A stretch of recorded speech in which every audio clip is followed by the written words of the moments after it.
Aaron Rodgers has tested positive for COVID-19, and he's out for Sunday's showdown against Patrick Mahomes and the Chiefs. According to the NFL Network, Rodgers is unvaccinated, which means he's not eligible to return to the team until next Saturday, November the 13th. And on so many levels, this is a flat-out mess and an absolute disaster. Rodgers is having another terrific year, and the Packers were, in my opinion, in position for the 1 seed in the NFC based upon their quarterback and their schedule. Now, all bets are off, and just like Carson Wentz and Lamar Jackson and Darius Leonard and Kirk Cousins, who we knew were unvaccinated, this is a bad job by Aaron Rodgers, who hurts his football team.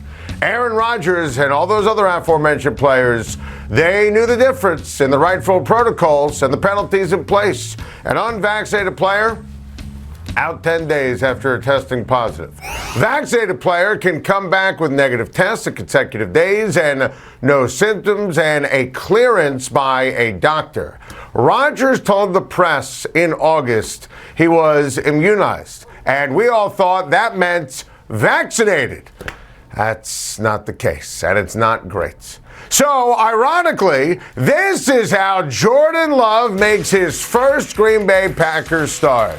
Love, of course, the center of the rift between Rodgers and Brian Gutekunst when the team inexplicably traded up for a project quarterback instead of giving Rodgers the needed wide receiver help. The Green Bay Packers historically terrible when Rodgers can't start. 6-11-1 since 2008. Now, in theory, Jordan Love should be able to play well against the Chiefs if he actually has the goods and he was a legit first-round pick because he's going up against that awful Kansas City defense. I mean, it's go time, right? This is why Green Bay picked him.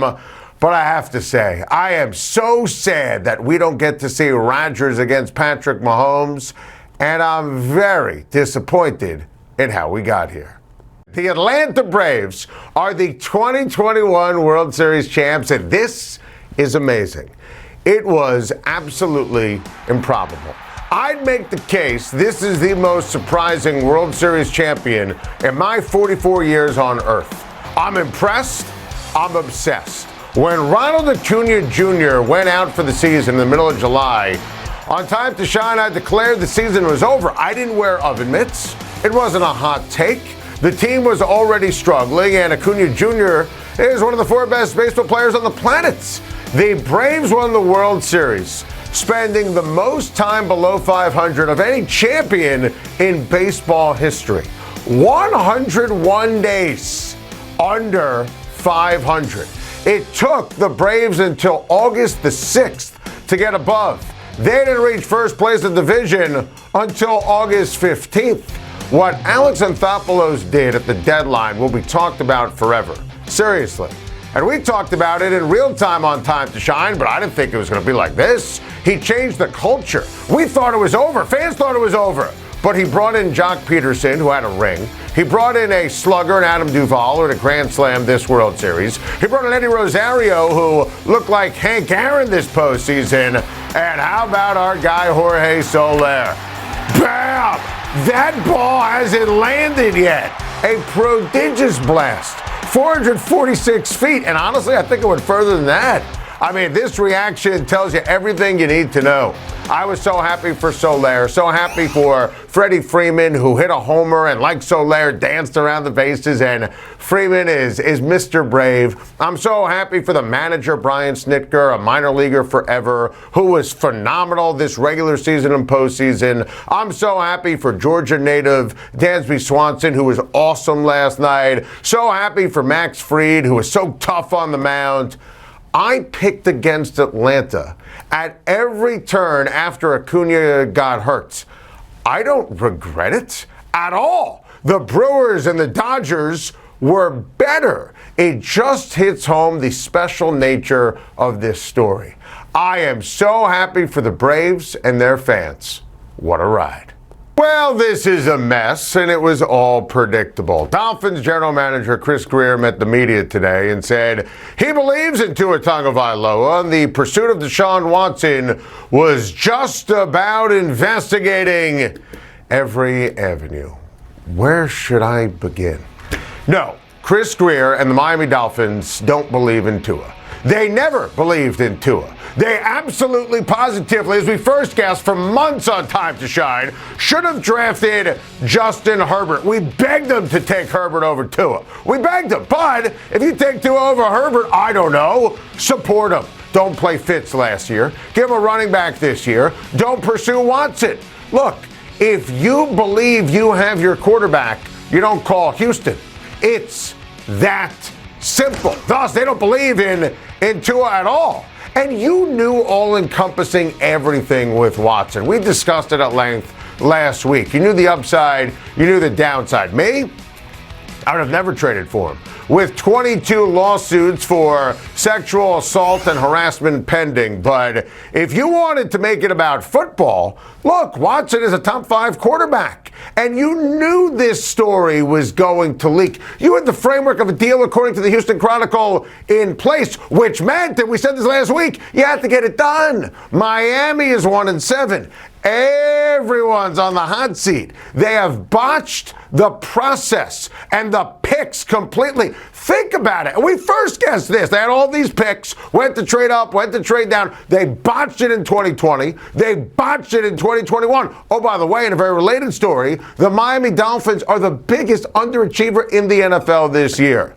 And despite what Chris Grier says, and I want you to think about this, Watson has a better chance of being the Dolphins quarterback next year than Tua. Watson has a better chance of being in Miami next year than Chris Grier and Brian Flores. Think about that and how badly this has been botched. What an absolute joke that Cincinnati isn't in the top 4 in the college football playoff rankings. Get a grip. Get a clue. Are you kidding me? I said last night to close a sizzling edition of Time to Shine that the only debate was where Cincy was going to be in the top 4. I would have ranked Cincinnati too. Look, I can appreciate on the eyeball test Alabama as opposed to Cincinnati, but you cannot in any way, shape, or form justify Oregon or Ohio State ahead of an undefeated Bearcats team. Luke Fickell's team is phenomenal. Okay, I don't want to hear about strength of schedule. That's a joke, an absolute joke. They beat Notre Dame. I don't want to hear about Navy or Tulane. You play who's on the schedule. You watch them play. Their defense, I would call it second in the country behind Georgia. They are a dynamic offense, and they have the resume. I'm sorry. I mean, look at Oregon. They lost to Stanford. Come on. What are we talking about here? And you have Ohio State, which lost to Oregon. So I am so disappointed. And I know, I say this every year, for the first edition of the College Football Playoff Rankings on Time to Shine. I know this is just the beginning. I know this doesn't mean anything, and in theory that this can play itself out and you can see what transpires with wins and losses from other teams, and Ohio State's got a difficult schedule down the stretch, but it tells you all you need to know about what the committee thinks about Cincinnati, and I've had it. And it's wrong. And it's frustrating. And this is why earlier this year I went nuts in a good way, enthused about playoff expansion. I need more teams. We need more teams. This is an absurd, cruel, unusual joke. And sadly, it was predictable. I feel terrible for Cincinnati. They deserve much better. Got to get this off my chest. You just hate to see the cheating fraud Astros lose the World Series. I mean, you just hate to see it. Trying to lay on the sarcasm extra thick. How am I doing? I do feel bad being dead serious for a second for Dusty Baker. Dusty Baker is the epitome of class, and it would have been amazing for him to finally win that first World Series as a manager. Been so elusive in prior stops, but I mean, it's not so easy to hit in the World Series if you don't know what's coming. I mean, look at the fraudulent three. Altuve, terrible. Correa, dreadful. Bregman, the worst. Oh, not so easy when you're not cheating, is it?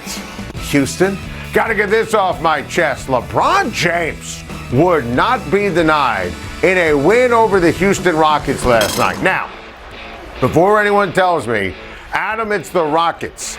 Let's be clear. If they would have lost this game, we would have been crushing the LA Lakers. And this is the kind of game, think OKC last week, that they lost inexplicably, the Lakers did, without LeBron.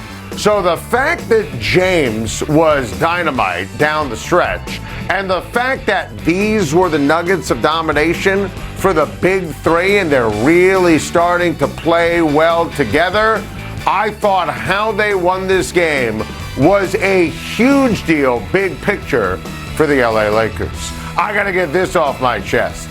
Saints wide receiver Michael Thomas announcing today on Twitter he's out for the rest of the season after suffering a setback in his recovery from ankle surgery is just a killer for New Orleans. Now, when I say killer, I think they're locked in to being Team 6 in the NFC. You know, the Fab Five.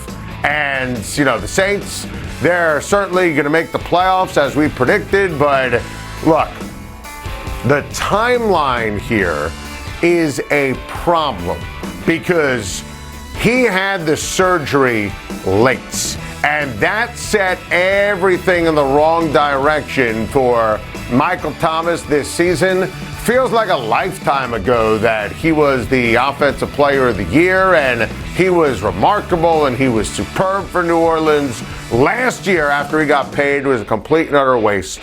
This year doesn't play it down. I mean, the New Orleans Saints were banking on him to play in the second half of the season. So now you have Jameis Winston out for the rest of the year. Michael Thomas is not going to play at all for New Orleans this season. Listen, this is going to help Sean Payton win the Coach of the Year, and he's fantastic, and Mickey Loomis is fantastic, and Dennis Allen's fantastic. I just feel bad for everyone in New Orleans because Michael Thomas was selfish in terms of that time frame that you saw on the screen, and that derailed everything for his campaign.